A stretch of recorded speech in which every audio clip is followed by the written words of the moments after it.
welcome to Fast Talk, your source for the science of endurance performance. I'm your host, Trevor Connor, flying solo today. There's an important movement going on right now in sports nutrition. The trend with top pros, which is filtering down to endurance athletes at all levels, is gut training for higher simple sugar consumption.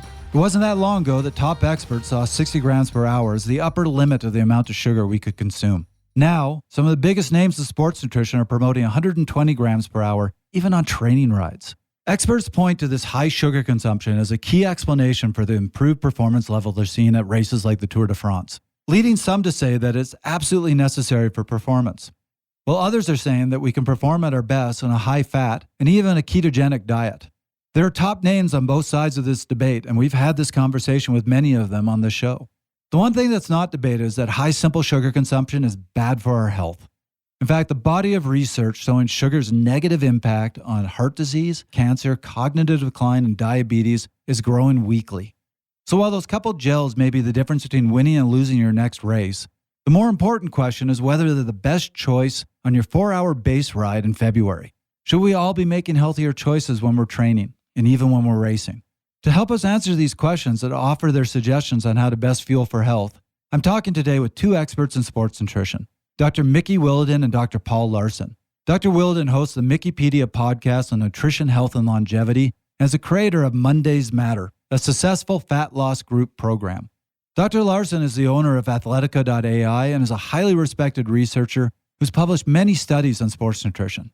Today, we'll talk about what a health-first perspective looks like, how, in our focus on high-carb, low-carb, high-fat, low-fat, we've forgotten about the importance of foods. We'll also talk about getting enough fiber and micronutrients in our foods, healthier sources of carbs, protein, and fat, and we'll finish up by giving all of our suggestions on healthier things you can eat during your workouts. Along with our main guests, we'll hear from Dr. Brendan Egan, a physiologist at Dublin City University, mental performance coach and commentator Brent Bookwalter, and founder of Cerebral Performance, Dr. Scott Fry. So decide if you want to put a banana or a gel in your pocket, and let's make you fast. Well, Dr. Williden, Dr. Laursen, it's great to have you on the show. I've been looking forward to this conversation because, as you know, this is a subject I love. So thank you for joining us. It's great to be here. Thanks, Trevor. Thanks for having us, Trevor. And I think a good place to start is just to briefly touch on the motivation for this episode. We did have an episode not all that long ago talking about fueling during rides. And in that episode, it was brought up this trend right now that's very popular of consuming 120 grams of sugar per hour, and that's really going to help performance and benefit athletes. Interestingly, I wasn't a host on that episode, but I was interviewed for the episode, so I had a couple-minute thing in there, and I just presented a counterpoint of you always have to think about both performance and health, and in my opinion, that might not necessarily be great for health.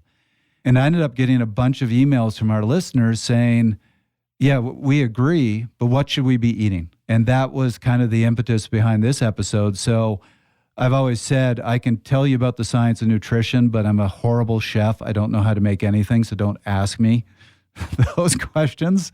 So I'm really hoping the two of you can give fantastic suggestions of somebody who's more focused on health. What should they be eating? What are great ideas so that they can maximize health and also helping out their performance? And with that, I'll throw it to the two of you, but let's talk a little bit about the balance of health and performance when you're talking about endurance athletes.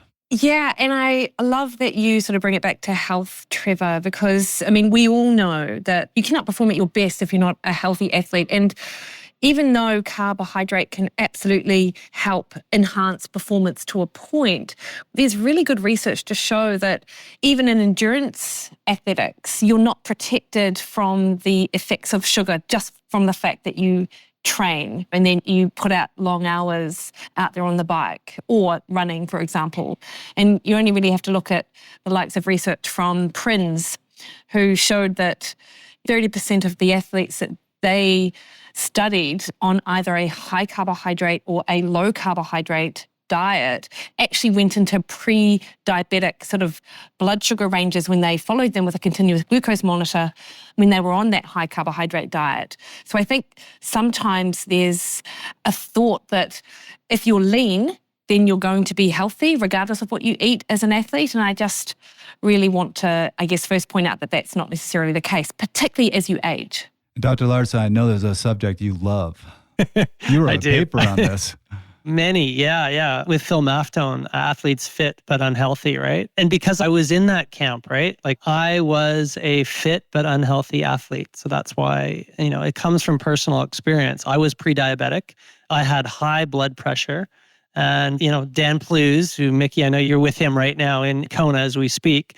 The two of us working at High Performance Sport New Zealand, we would rock downstairs in the Olympic Center and we would get our long flat white coffee with 2 sugars and a nice sugary muffin. And that would just kind of be like the way we sort of started things. And that was about the time when I started developing high blood pressure and went through my whole, I've spoken about it in a previous episode with Trevor, but went through that whole process and reversed that. That's the great news, is even though if you are pre-diabetic, this is what the PRINS study showed, is even after a month of on the low carb diet, the pre-diabetic situation in those 30% was reversed. It comes off real fast, which is kind of cool. But I could not outrun my bad diet because, I was training the house down with Dan at that time and it kind of didn't matter. And this was as I aged.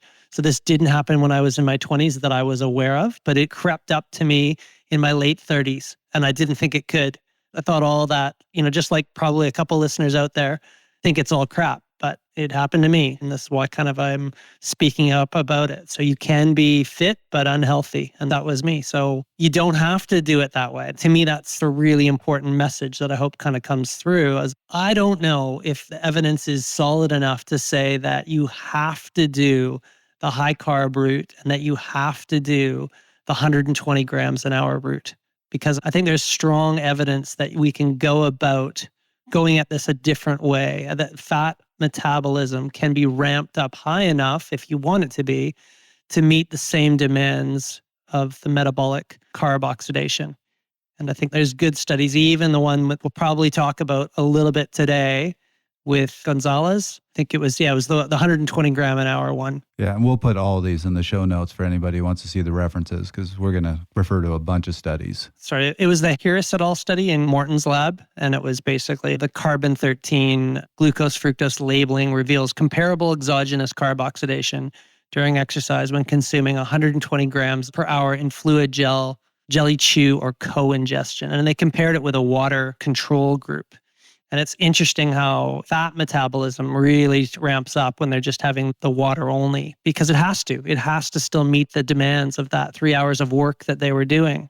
And when, in the 120 grams an hour situation, it's just masking that and it's replacing it. So it's interesting. But we are sort of blinded to think that we've got to do it this way. I just don't think we have to. Do you think, Paul, and I wonder about you, Trevor, as well, that whenever you talk about low carb, people think you're being extreme? Because I get this a bit. Like when you talk about low carb, people immediately sort of think, oh, you must mean 20 grams of carbohydrate or less a day. They're not putting low carb in the context of an athlete sort of lifestyle because it is really different. When I talk about low carb with my athletes, they could still be consuming on a day 150 grams of carbohydrate because they have done quite a bit of training or whatever. They're still in a state that allows their fat metabolism to be upregulated, which is quite different from, say, someone who might be lightly active and won't be out exercising for 2 or 3 hours. I think people misunderstand what we mean when we talk about low carbohydrate in athlete context, which is potentially one of the reasons why low carb for an endurance athlete can get quite a bit of backlash out there. I'm not sure. I was going to say, I think even higher than that, I could probably get to close to 200 grams a day with respect to the lower carb, fat adapted athlete, especially like, an athlete that's training 20 hours a week. Context always, right, as we say. That was something I was hoping to bring up. And I meant to say this in the intro, so I'll say this now because I do think for this episode is important. I give my bias. Most of our listeners know this, but for anybody who doesn't, I own another business called the Paleo Diet. So I own the trademark on the Paleo Diet and all the original science on that. And I get asked all the time, oh, you're a Paleo Diet fan, therefore you're anti-carbohydrate. And I always go, no, I'm not. Not at all. I probably get, around 300 grams of carbohydrates per day, but it's the source.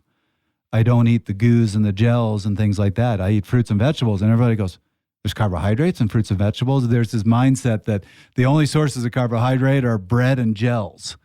And there's a lot of very healthy sources. And that's one of the things I'm going to really talk about in this episode of you don't necessarily have to be anti-carbohydrate. And Dr. Laursen, I know you're going to bring up some great evidence about actually you can perform very well on a ketogenic diet. But if you don't want to go there, you can get sufficient carbohydrates just eating much better sources of carbohydrates. Absolutely. Well, I think you can definitely do it just on more of a whole food approach and just take the whole, if you're downplaying it because it's a potential fad diet, just take that all out and just go more whole food source, just like you're saying. If you do that, you're getting a slow carb kind of approach, and it totally changes the game because I know counter to others that have potentially spoken on your podcast, Trevor, there's sound evidence for the damaging effects of that sugar. And just sugar in itself, it's not a natural kind of substance. It just is not the same as when you're getting that glucose release through natural whole food sources. Trevor, we spoke about this on a former podcast as well, when you spoke about the Th17 kamikazes alongside the Treg cells and the balance between those. And the fact that the sugar itself really gets the kamikaze Th17s angry and start wreaking havoc on the rest of the body. If anybody's interested in that, Dr. Laursen and I just had a whole conversation about the health impact of sugar. So we're not going to dive too deep into that today. But that was episode 272. And what I loved is both of you started with, this is true in athletes too, because I don't think anybody will argue simple sugar is bad for you. We could pull out 1,000 studies in sedentary individuals, all the negative impacts of sugar. But I think there's a belief that in endurance athletes, exercise counters that. And something I quickly want to do, there's always new research coming out. So even since we recorded that episode, Dr. Laursen, I found 2 more studies countering that point. And Dr. Williden, you brought up one that I know we're going to talk more about, showing where they put continuous glucose monitors on endurance athletes for 31 days and showed 30% of them were pre-diabetic on a high carbohydrate diet. But I have another one that was also a continuous glucose monitor study called Blood Glucose Levels of Sub-Elite Athletes During 6 Days of Free Living.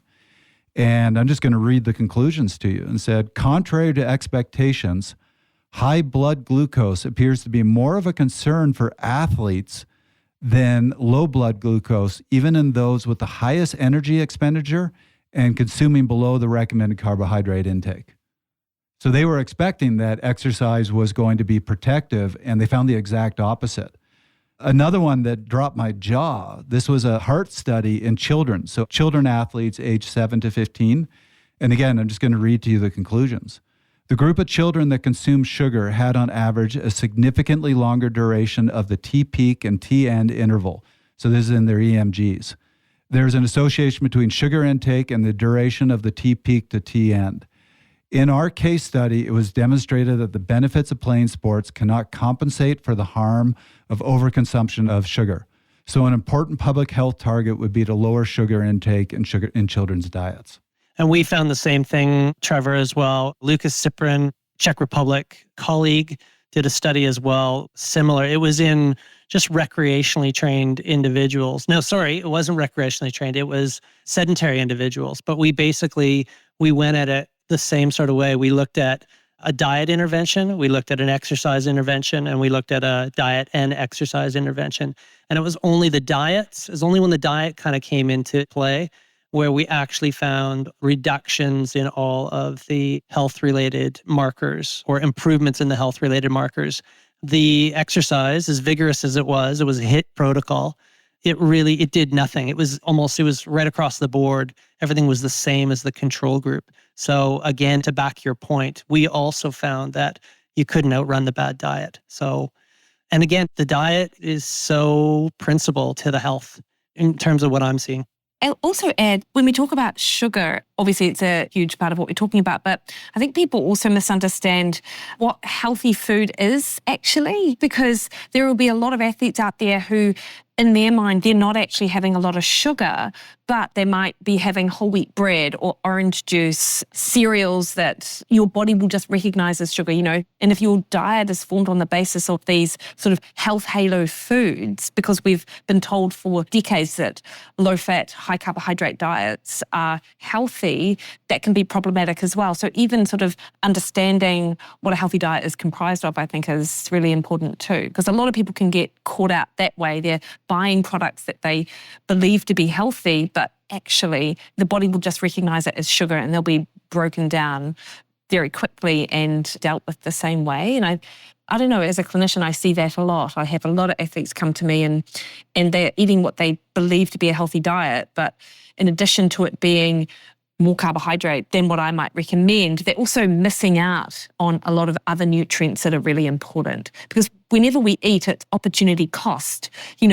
Whatever you choose to eat, there's something else that you're not eating. And if we follow the typical recommendations for an athlete with that real focus on even, quote unquote, good carbohydrates, like breads and pastas and cereals, etc., you're just missing a ton of other nutrients that we really need for our immune system and for repair and recovery and things like that. I love that you brought that up, because that was literally going to be my next question. Because when I put together the outline, you reached out to me and said, hey, you're simplifying this down into carbohydrates, protein, and fat. And I kind of cringed because I often talk about that. I'm like, we can't do that simplification. I don't always like that we break diets down to high fat, low fat, high carbohydrate, low carbohydrate. And then we group all foods into carbohydrates, fats, and proteins. So meats are proteins, breads are a carbohydrate. The problem when you do all this is candy is also a carbohydrate. Broccoli is a carbohydrate. And so when you just talk about high carbohydrate, low carbohydrate diets, you're kind of lumping candy and broccoli into the same category. And nobody would go, they're equally as healthy. Nobody would equate those two things. So have we made a mistake that we're getting away from just talking about foods and what foods are healthy for you? Probably, yeah. I think we have, yeah. I mean, it really simplifies the conversation when you just break it down to, carbs versus fats. And it's so much more nuanced than that, isn't there? Like you've just brought up. The micros are so, so important. I've really understood that as I've gone down the health thing. Like it's what is coming with this carb dominant food that's coming into me? Well, what are the micros that are coming with that? Or same with the protein content, right? Like, so with this protein dominant food that's usually like a meat, what is the micronutrient makeup that I'm going to get? And how's that going to affect my health? That's been everything for me. And that's totally changed the way I've thought about the food sources that are sitting in front of me. That's totally how I think when I go to fuel myself. I'm like, is that going to be a source of the micronutrients, the vitamins, the minerals, the phytochemicals that are going to go towards fueling my mitochondria to produce energy efficiently? And I similarly think a lot about it. And this is a slight tangent, and I know you can absolutely have a healthy vegetarian diet, but I often think about these things when in sort of social media and public health space, this push towards a vegetarian diet means that many people who are health conscious will be trying to further reduce their intake of animal protein, which is just a fantastic vehicle for zinc and iron and carnitine and cholesterol and creatine and these sort of what we call zoo nutrients, notwithstanding, of course, B vitamins and things like that, which you also find in meat. And a lot of athletes are health conscious as well. And so they'll be trying to sort of do their best on that front. And I just think there are a lot of mixed messages out there as to what truly is a healthy diet, which is why I am a big fan of, call it paleo, call it whole food, just a diet that's appropriate to eat. Again, I wasn't planning on bringing up the paleo diet except to just express my bias. But when people ask me what is the short version of it, I say it's eating just natural, less processed foods. That is it in a nutshell. And you look at the science, it backs that up. Those are the foods that are more nutrient dense, where you're going to get all the micronutrients that you need. I personally don't actually care that much about macronutrient ratios. Yeah, same. I know. I think I probably, and maybe Mikki's the same, we might have this keto or something that kind of it follows us around because maybe we've been there for a time. But I know I've come a little bit more centered, but with a focus just on the whole food, and the body is amazing, or it just kind of figures out the rest. If you can at least give it natural sources. Did this come from Mother Earth some way? And is it as low processed as possible? And you're so far the way there to optimizing your overall health from the nutrition standpoint, I believe. This is a bit of a tangent, but I have to share a story with you, and I'll let the name remain anonymous. But I did an interview a long time ago with somebody who's very high up in helping the USDA write their guidelines. And she was very critical of us. So I got her on this interview and had a conversation. We spent an hour agreeing on everything. She was talking about micronutrients, what you just said, that being vegetarian is actually very difficult. It can be done, but you get a lot of great nutrients from meat. We were agreeing on all these different things. And I finally just said, where do you disagree? She goes, you don't have a macronutrient ratio, and I can't take a diet seriously if it doesn't have a macronutrient ratio. And I just went, that's really interesting to hear in the nutrition science world, that's how focused we are on the macronutrient ratios. That's interesting. And I feel like, as Paul mentioned, like we've gone down the rabbit hole with keto diets and you sort of almost come back to the center. In all honesty, where I've sort of landed is probably with the needs of what I see most is actually focusing more on making sure people are getting their protein, actually. You know, all this talk of carbs and fat. And I mean, everyone's talking about protein now, actually, so it's a little bit boring, but that's where I see a lot of athletes, particularly if they are calorie restricted, because I do still think about calories for them, because, you know, that still is an important piece of what goes on in my mind. It's not necessarily the conversation that I have with my clients, but it's things that I'm thinking about. But it's making sure that they're getting enough protein at the right times. That's something which I focus a lot on. But I'm not necessarily talking to them about macronutrients per se. I'm just talking to them about food and, you know, how do you actually meet the recommendations with the food choices that they're consuming. And actually, so just something to throw at you as a thought, since you brought up the protein, a study I just read last night that I'm still processing. It's a really good study. It was called Fueling Gut Microbes, a review of the interaction between diet, exercise, and gut microbiota in athletes. And what they did is they looked at the impact of different types of carbohydrates on the gut, different types of fats, and different types of protein. And something that was very interesting was when they looked at protein powders tended to have a very negative impact on the microbiota, where natural sources of protein seem to actually have a very beneficial effect. So there's another case of just talking about protein versus what are the sources of those proteins. You're missing some of the picture. Yeah, and what do vegetarian athletes normally have to do? How do they get their protein? Often from the powder source, right? If they're supplementing. The really good ones do their research. They know about the right types of beans to eat. I mean, it's actually very difficult to get the right mix of amino acids, but the ones who do it well know the foods they need to eat. Let's take a minute and hear Dr. Egan's thoughts on performance versus health nutrition. Yeah, I think it depends on how much emphasis is placed on competitive performance and nutrition around performance, as opposed to the broader picture around, say, the adaptation to training and general well-being. So if we just took a broad brushstroke in terms of needs as we get older, there's obviously a greater emphasis on protein intake now in recommendations for older athletes, including a master's athlete. So if we kind of continue the traditional model of where there's this very large emphasis on carbohydrate, and perhaps, you know, I'm not saying everyone is like this, but some people don't care about the quality of that source, you know, so even though most broad guidelines would say don't rely too heavily on very sugary foods, a lot of athletes fall into the habit of relying on very sugary foods. I think it is easy to talk about focusing on performance, hitting targets, doing what athletes do, but that can be at the expense of, in this case, maybe inadequate protein intake or poor food choices from a quality point of view. So I think it's sometimes worth asking, what is performance as we get older? Okay, there's obviously the medals and the wins and so on. But if it's at the detriment to health overall or in the longer term, then I don't see the logic. But there are many athletes who push performance ahead of health. So this has been a problem for quite some time. I don't think we'll solve it with one piece of advice, but I do think that the messaging around health as we age, as opposed to still being that athlete, you know, getting all that sugar on board, I think that there is a change we can make there. So let's shift gears a little bit, and now let's frame this in the context. And I'm just going to throw the big question at both of you. We're talking now to endurance athletes. We're talking to people that are sold on, yes, I care about my performance, but I care more about my health.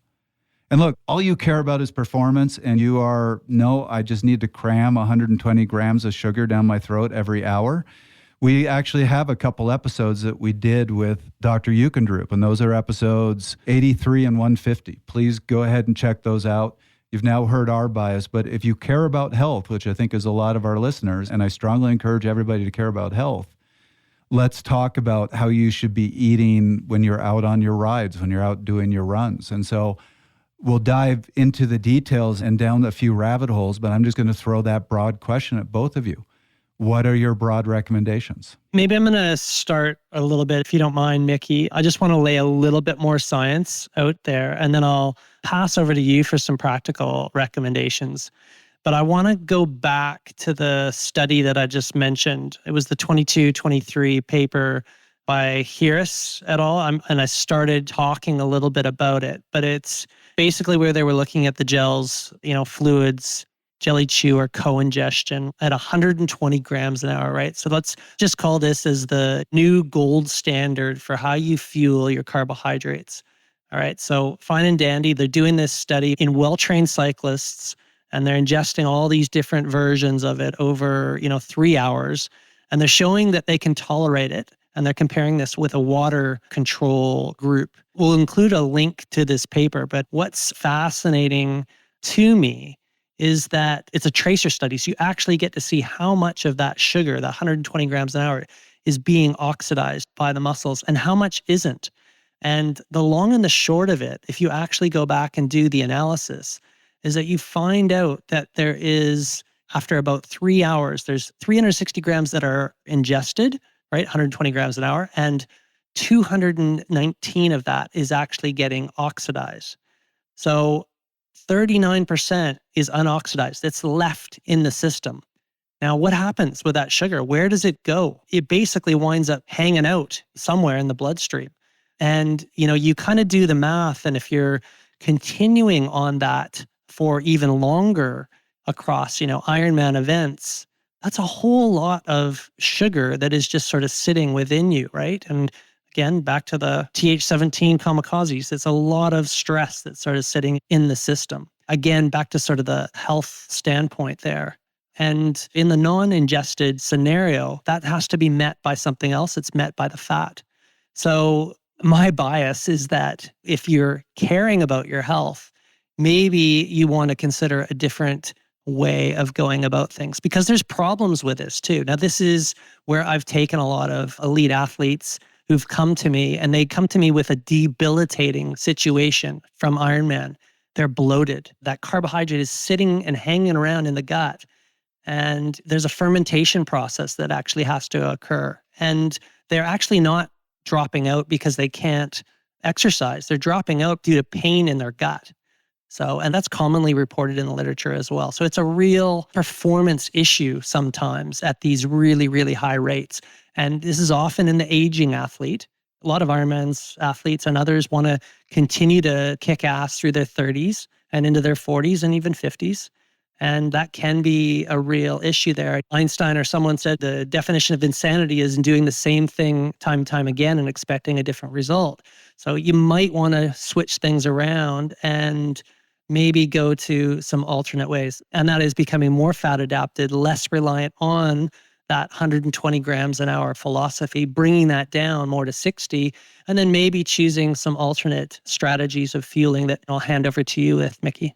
Before you jump in, I just want to quickly read something, because that microbiota study that I just cited quite literally answered your question of what happens to all that sugar. So I'm just going to read this.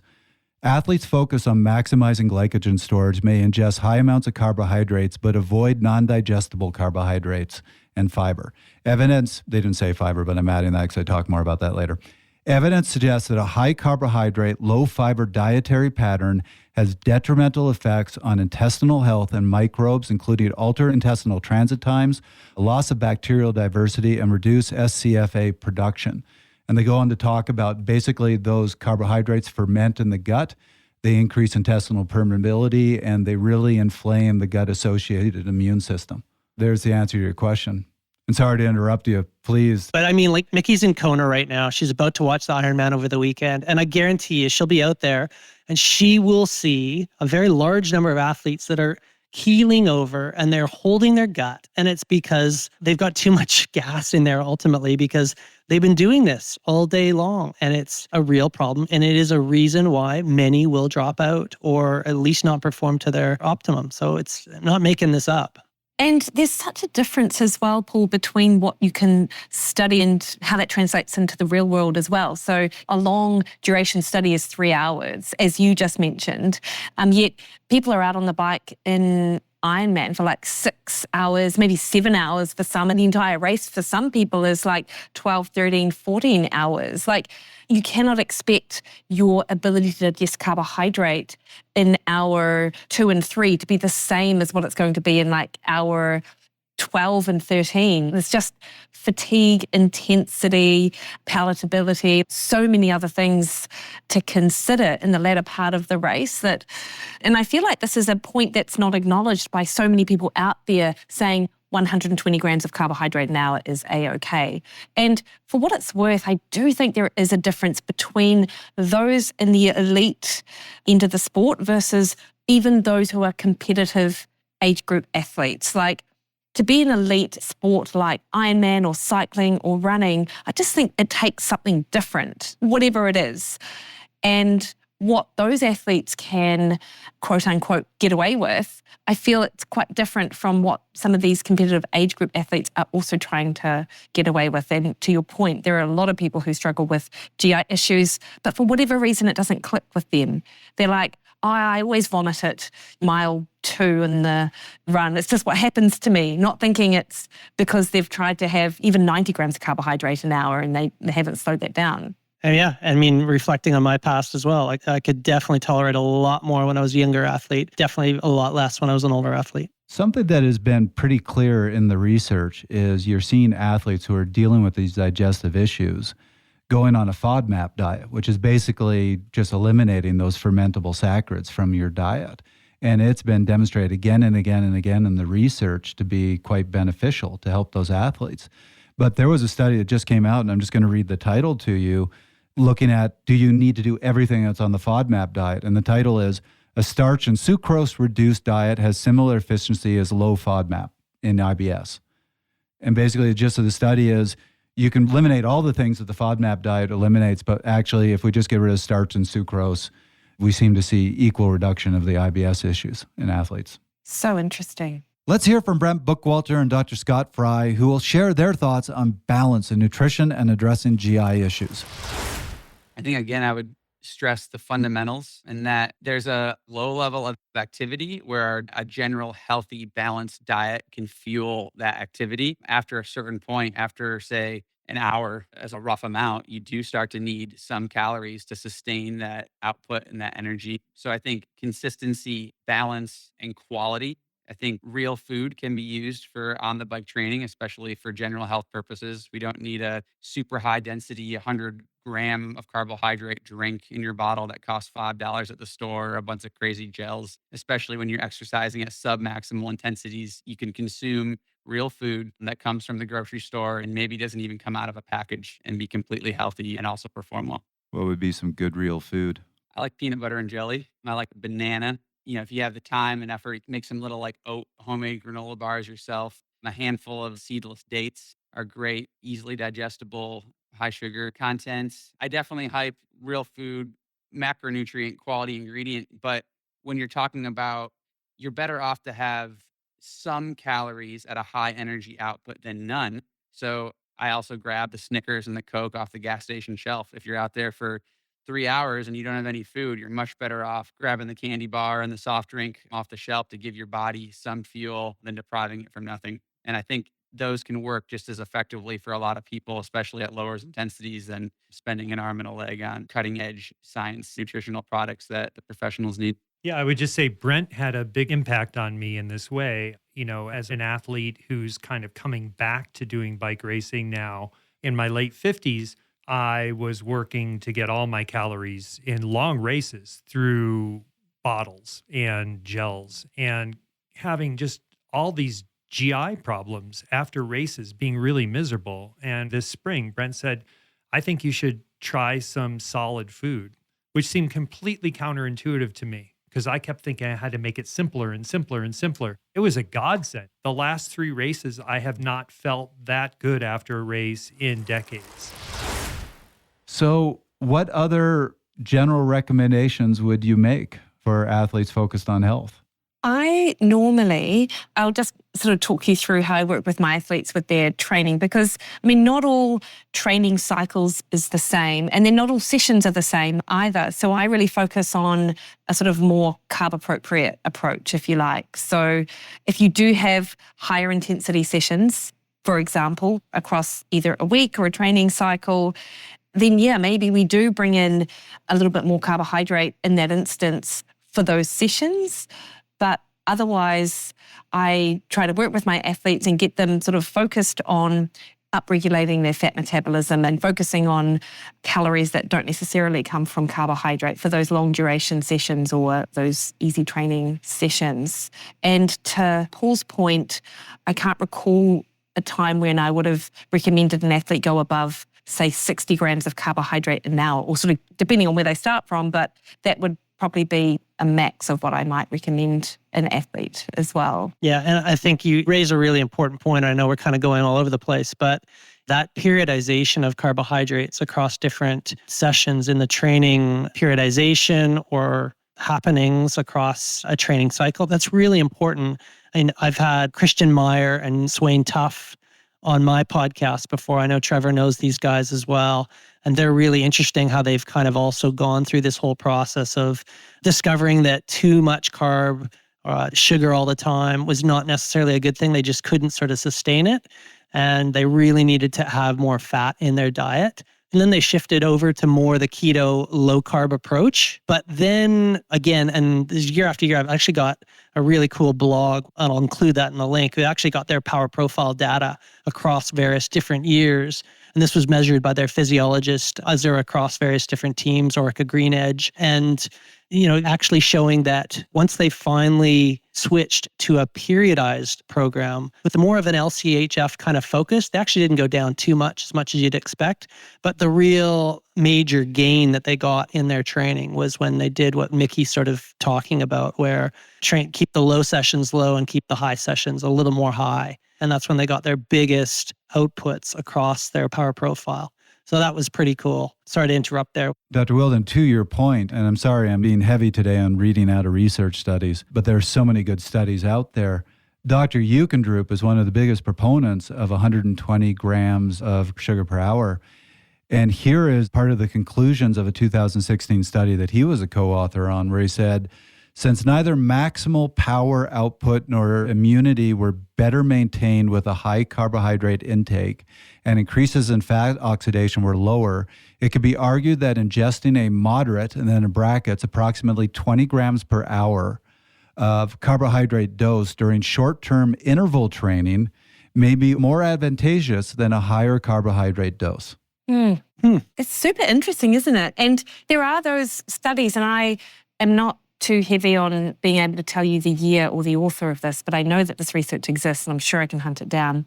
Looking at cyclists whereby they do the carb rinsing method. So we've got enzymes in our mouth that can send signals to the brain to increase motor output merely by the presence of carbohydrate in our mouth. So you take a big gulp of a normal concentrated sports drink and you swig it around and then you spit it out.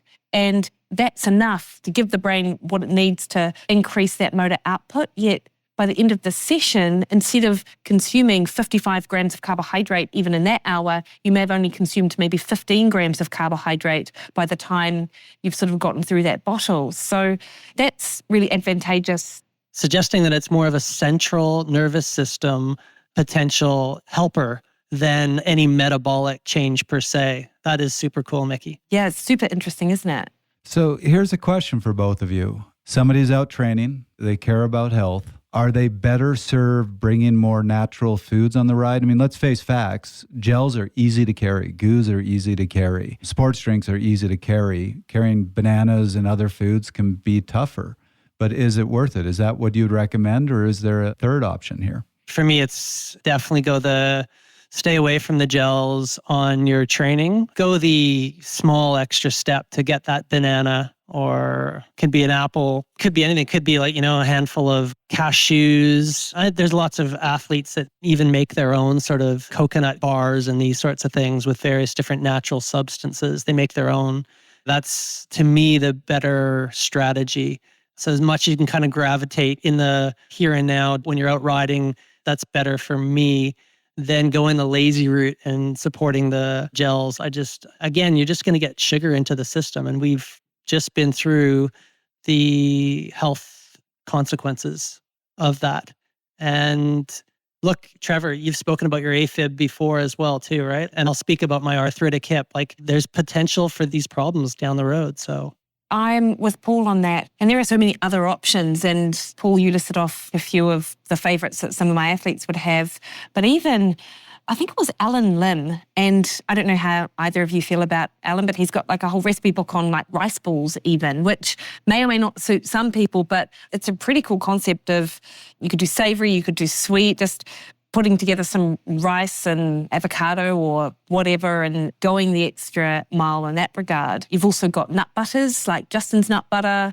Here in New Zealand, we've got Picks, peanut butter slugs. To my mind, it's a calorie and a hunger issue when you're out on a long ride more than anything. And I don't think you need to avoid carbohydrate completely, but I think that getting those calories on board is, for some athletes, as important. And what I will add is that with those sports gels and sports drink, often athletes don't either tolerate the fructose that is in there or maybe the maltodextrin even with some athletes.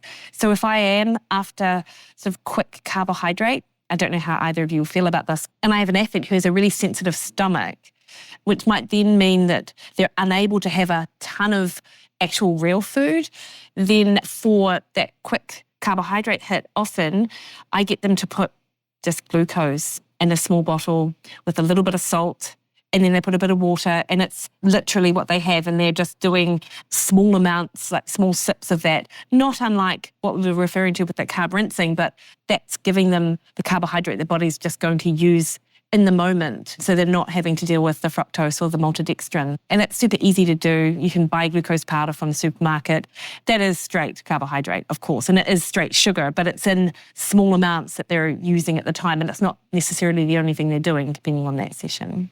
yeah, well, there's a theory. Again, there's so much we still don't know, right? But I know Tim Noakes, and I know he's really having a good look at a new theory around the fact that really, for any given individual to perform at their best across an endurance or an ultra endurance event, first of all, they've got to train for that.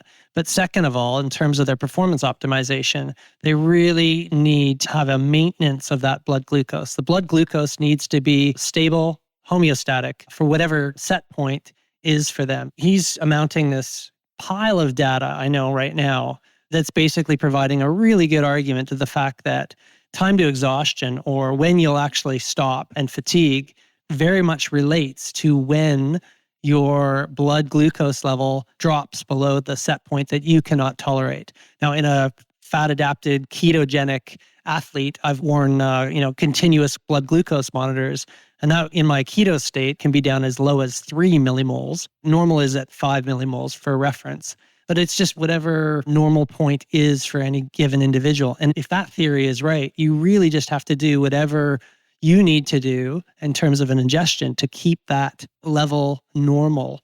And yeah, probably, solve any hunger issues, like you said, Mikki, that are kind of going on as you go through your event. We're all individuals. We're all going to have to work towards developing our own strategy. The simple one is certainly to go to the gel, but if health is paramount, I think investigating natural sources for you to be able to control hunger and maintain blood glucose is a really good way to think about it. I will add that what you do outside of training really impacts how you go in training as well. Like if you're going to have 2 slices of toast with jelly or jam and orange juice before you go out on your ride, then you're more than likely going to experience that low blood sugar that Paul was just referring to a lot earlier, and then have to dig yourself out of that low blood sugar hole. So one of the strategies that, of course, I get my athletes working on is not necessarily fasting, but fasting from glucose before training those long sessions as well. So you start training and you're having scrambled eggs, peanut butter, avocado, something like that. You know, the number of calorie or the size of the meal is really athlete dependent, but they're getting on protein, they're getting on fat, and then they're beginning their ride. So they're not starting waiting to fall off this glucose cliff the way that they otherwise would if they were to have Rice Krispie cereal or toast and jam, which I was referring to. Yeah, because don't forget the physiology on that, right? You ingest a whole bunch of glucose before you go out, and insulin has to follow because we need that central insulin hormone to be able to store that carbohydrate glucose bolus into your cells. And then, of course, if that insulin kind of hangs around a bit, it's going to keep dropping it. So to Mikki's point, you're going to, potentially could have a fall in the 30-minute period, and then you're chasing it with gels basically all the way. And it's not a sustainable strategy. And I think this is exactly what I do with my athletes as well. And it's being really sensible about the pre-exercise meal. Let's give us something that is going to slowly release the glucose from the liver. That's the job of the liver, gluconeogenesis, out into the system for the duration of that training exercise so that that glucose is stable. You don't want big spikes and falls in that glucose. It creates a real unstable system. And yeah, it's just not conducive to an optimal performance. And not only that, but it's post-training as well. What you've just described, Paul, the difference in how the athlete feels post-training really makes a difference, because if you do have that roller coaster glucose experience, then you feel more exhausted, you have more cravings, and it's harder to recover. Whereas if we're able to keep that blood sugar stable, you come in from training, feel a little bit fresher, you have a meal post-training that incorporates sweet potato or rice or fruit alongside whatever else it is that you're having, and you just feel better across the day. And I think a lot of athletes think that feeling exhausted is this inevitable part of just being an athlete, whereas I do feel like a lot of these issues are driven by what's occurring sort of like pre and during training as well. Yeah. And I'm sorry, Trevor, I know you've asked us to sort of focus on the actual exercise itself, and all we kind of keep doing is going back to everything around the exercise and just how important that is and how that's going to set you up to empower you to really be more free of any influence on these sorts of things, relying less and less on the 120 gram per hour push. Well, to back both of you up, and I did warn everybody that we're going to have lots of references for this episode. I have seen multiple studies, and I'll put them in the show notes, showing that eating a higher carbohydrate but low glycemic diet can mitigate a lot of these negative effects that we're talking about. And so that's getting your carbohydrates from fruits, vegetables, sources like that. And Dr. Williden, the breakfast that you just described, I mean, that's a glycemic load bomb. That's absolutely going to spike your insulin levels. Another thing that I've seen in multiple studies is they talk about free sugars versus bound sugars. And this kind of answers the question of, we're constantly hearing that fructose is bad for us, but we're told an apple keeps the doctor away, but apples are high in fructose. You don't see quite the negative impact of eating an apple that you see with just unbound fructose, because the fructose is bound in the apple. Those are important things. And when you're talking about a lot of what we think of as ride and race food, that's just all high glycemic index, unbound sugar. This is a good place to hear Dr. Egan's suggestions on what we should focus on eating when health is a concern. Any practical suggestions on changes they could make? With older adults, regardless of whether they're a master's athlete per se or whether they're just someone who is involved in exercise, the guidelines now are emphasizing around 1.2 to 1.5 grams per kg body mass of protein. So to translate that into average numbers, it's usually somewhere in the region of 100 grams per day for the average person, maybe a little bit more. The reason I bring that up is because, again, traditionally endurance athletes have not really had an emphasis on protein in their diet. It's become more widely acknowledged that they do need more protein than the average member of the population. Do they need as much as a bodybuilder? Probably not, but it's actually surprising the numbers typically talked about now for young and middle-aged runners and cyclists are somewhere around the region of 1.5, 1.6 grams per kg body mass. So I think that number is relevant whether it's young, middle or older age is to emphasize that protein intake. So the practical piece of advice I would have is to not sacrifice quality and quantity of protein for the sake of junk food and sugar, just because that has been kind of traditional message. I think we do need to think more about the protein intake side of things. And to be honest, again, with many athletes I work with who previously in consuming adequate amount of protein, when they consume more protein, they don't notice any negative effect on performance in training and races. And in fact, they feel better from a recovery point of view. So, there's that to it as well. Performance is not just performance in race, it's also recovery and everything that goes with that. What other recommendations do you have to be eating healthier? And glad you did actually talk about outside of workout.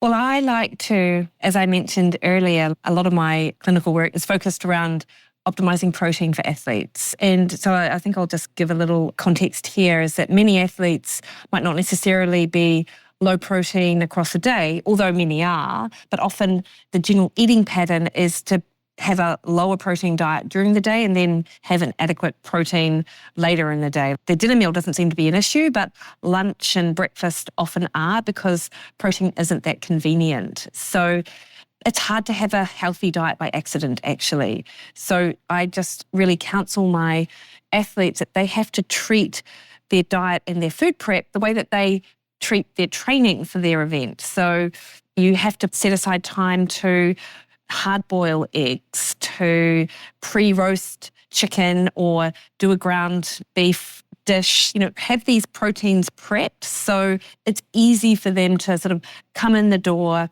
from their early morning training session, and maybe they're having like ground beef and eggs with sweet potato for breakfast, for example. I think making those foods convenient can go a long way to actually eating in a way that promotes health. And it's worth it. It's worth prioritizing nutrition for that. And for me, Trevor, when I'm working with an athlete, I am, first of all, doing just an overall review of what are they eating today and just checking how they go about their current week. You can usually look at a single week and get a food diary, and quite quickly you can pick out a few things usually that need to change. And this might sound crazy to you guys, but probably not to Mikki, because I know she works with lots of different athlete types. But I was working with a world-class open water swimmer, top 20 in the world, and literally living on fast food. And it was just about every single diet. And it was amazing. I was like, how do you do what you do? So that's, basically I analyze what's the current situation and then work more towards some of the principles that we have discussed here on the podcast. And the changes don't happen immediately. They just like, okay, well, what's the very first thing that we could potentially do here in this situation, And then can we cook one meal a week yourself and these kinds of things, and keep making it better one step at a time. It's remarkable what we can get away with, though, and what the bodies can do. I love that you brought that up, because I have learned Sunday is my food prep night. I spend 2-3 hours cooking food, preparing things. I prepare my ride food. I have a trail mix, which I take on my rides that I put together myself. I do all that on Sunday night and basically have my food for the week.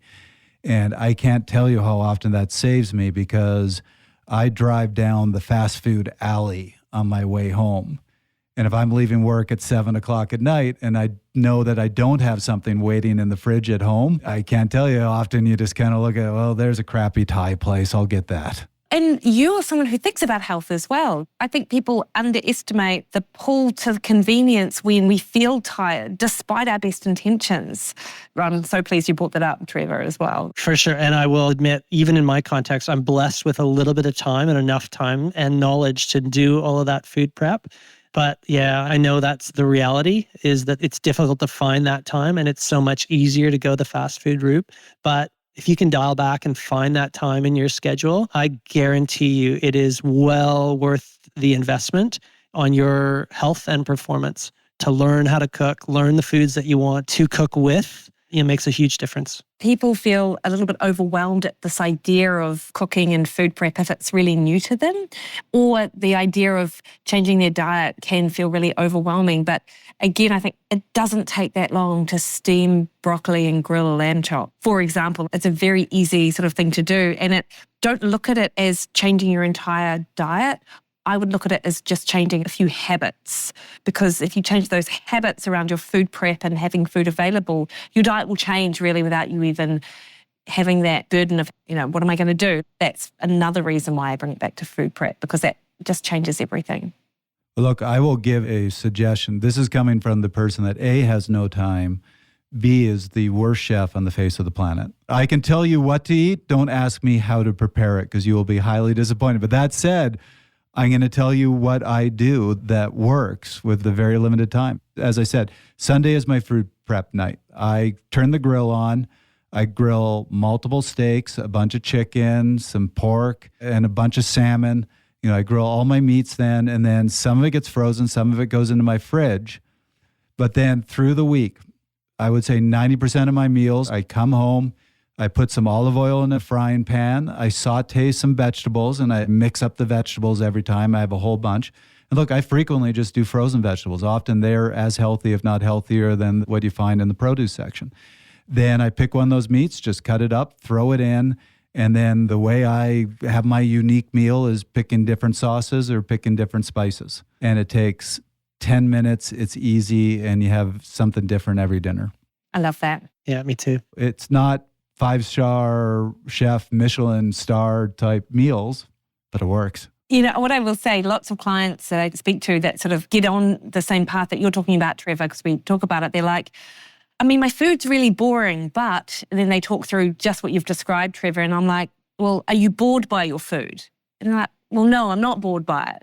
Then, how is it possibly boring? Because to your point, it doesn't take much to take exactly the same food, but make it taste different with like a Mexican flavor or an Indian spice or something like that. So it doesn't have to be a gourmet Michelin star meal every night of the week.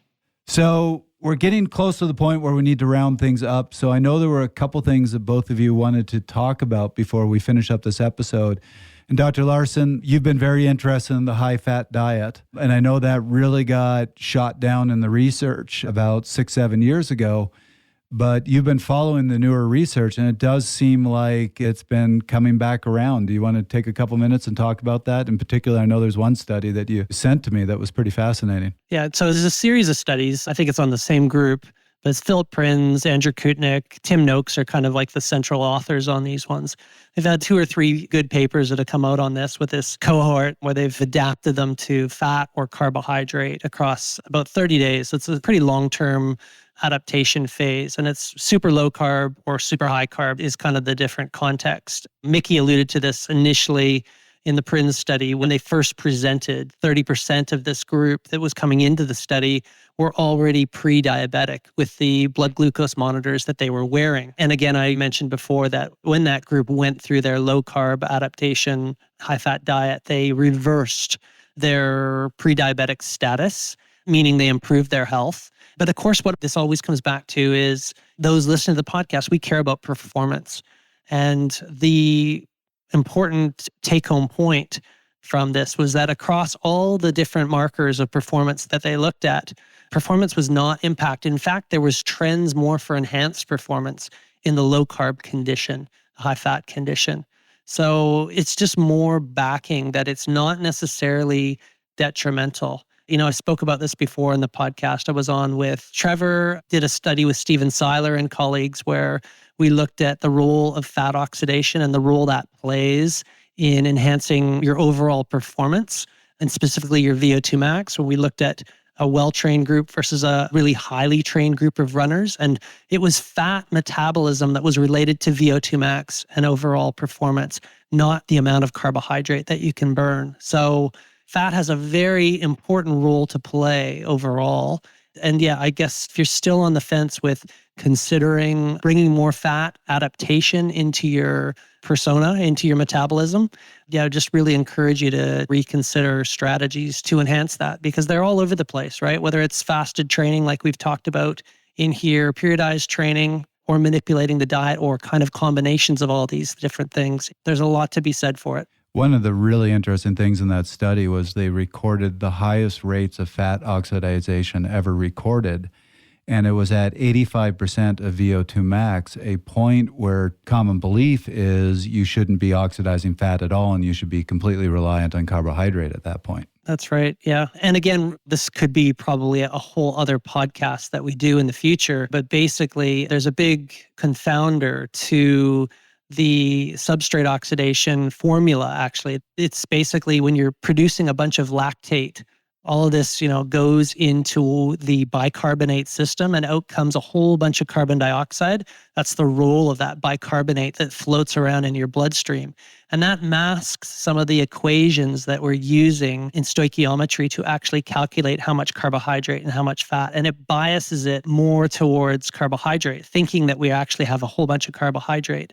And it's actually not the case. The reality is, and there's only select few tracer studies that have sort of shown this, and unfortunately it's a lot of unpublished data, but the unpublished data that I've seen from David Rowlands and others show that there's a whole lot of fat that is actually being burned at 85-90% of VO2 max. Real high intensity exercise, up to as high as 50% of the ATP production is coming from the burning of fat in the mitochondria. Of course, that's not out there. And it's maybe a little convenient, I think, that it's not out there. But, well, we often think that the body can't burn fat at intensities towards VO2 max.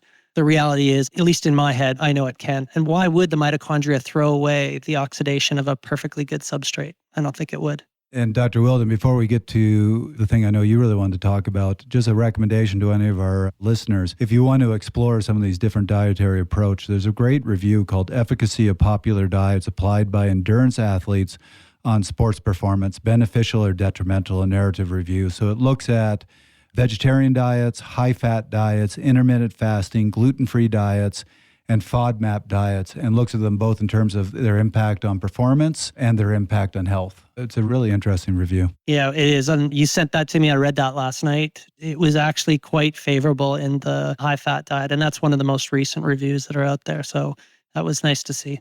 So Dr. Williden, you shared a study with us looking at sugar consumption and body size. Yeah, and it seems crazy to me that this hasn't really been studied a lot to date, because we think about the utilization of fuel in everyday diet according to body size, but not those in-training recommendations. And the name of the study is Exogenous Glucose Oxidation During Exercise is Positively Related to Body Size. And it was published by a group that includes Gareth Wallace and Javier Gonzalez.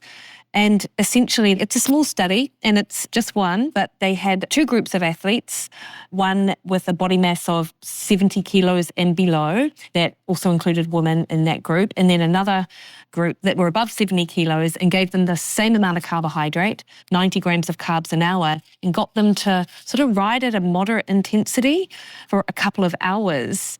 And they were consuming carbohydrate at every 15 minutes to get that 90 grams of glucose during each hour.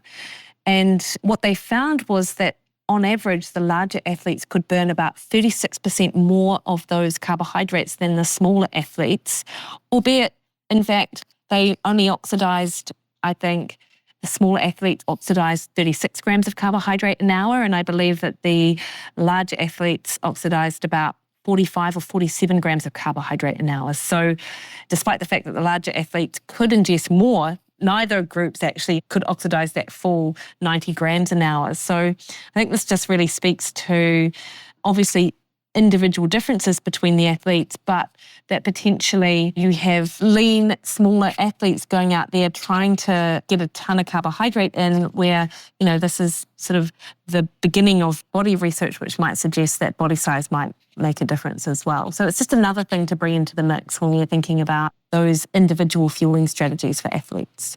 But it's interesting, Mikki, just like you put it, those burning rates, those oxidation rates, 45 for the big guys, 36 for the small guys, and they ingested 90, you said, right? Yeah. Crazy, right? So where's the difference going, right? Where is it going? It's going somewhere, and it's not going to make you healthy, folks.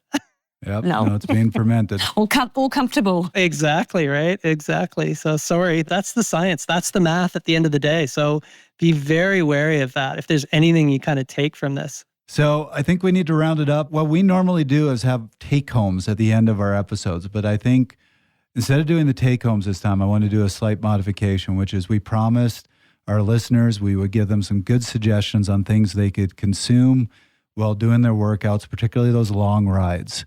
So let's just have each of us give our recommendations. And I'll start because I think I probably will have the worst recommendations or the least beneficial because I'm still figuring this out myself. As you know, I am dealing with AFib.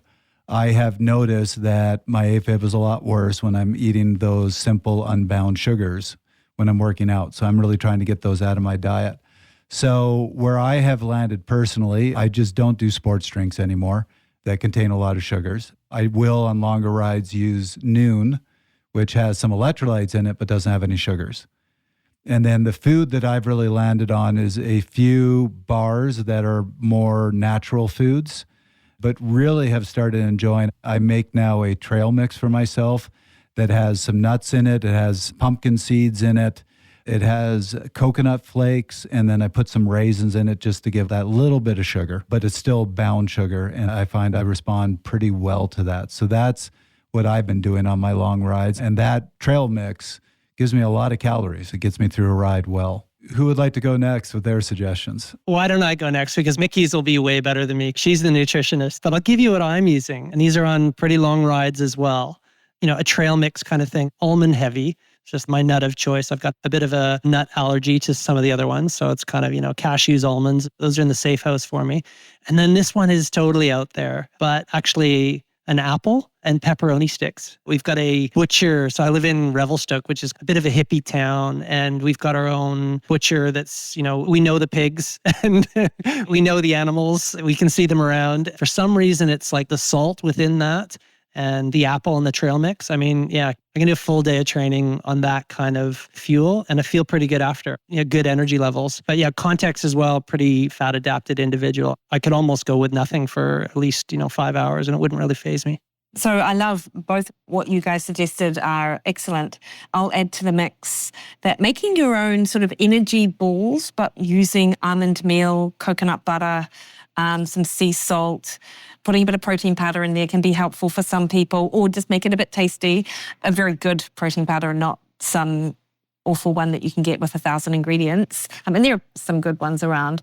So something like that can be good. Some of my athletes have the corn thins, the organic corn thins with like almond butter or peanut butter, and they'll slap them together and chew on that. I mentioned the nut butters and getting the small pouches, like they can be really good for some of my athletes. We have, and I'm sure you have them where you guys are, but pork crack. So pork crackling that you can purchase, and literally it is like there's salt and it's free range pork crackling. There's nothing else in it. And so it's heavy on the calories, it's high fat and high protein actually, and it's salty. So that's really delicious. You mentioned biltong as well, obviously, Paul. And look, I have some athletes who literally boil baby potatoes and put salt on them and take them out. So there's a range of different things that people can try. I've even used a hard-boiled egg a couple times as well. And that's, for some reason, the protein just satisfies me as well. So I know it won't be for everyone, but that works for me. So Dr. Williden, not to put you on the spot, but would you be willing, you mentioned an energy ball recipe at the beginning. Would you be willing to send us a recipe that we could put up on the website for anybody to download and make? Of course, 100%. Sounds great. Fantastic. As long as you also visit MikkiWilliden.com and join her newsletter. Along with the recipe will be the link back to your website. Amazing. That would be amazing. Absolutely. Well, hate to end this conversation because this is one of my favorites, but hopefully all of our listeners got a lot out of this. I love talking with both of you, so thanks so much for joining us. It was a great conversation, Trevor. Thanks so much for having me. Yeah, thanks so much, Trevor and Paul. It's been great. That was another episode of Fast Talk. The thoughts and opinions expressed on Fast Talk are those of the individual. Subscribe to Fast Talk wherever you prefer to find your favorite podcast. Be sure to leave us a rating and a review. As always, we love your feedback. Tweet us at FastTalkLabs. Join the conversation at forums.fasttalklabs.com or learn from our experts at fasttalklabs.com. For Dr. Mikki Williden, Dr. Paul Laursen, Dr. Brendan Egan, Brent Bookwalter, and Dr. Scott Fry, I'm Trevor Connor. Thanks for listening.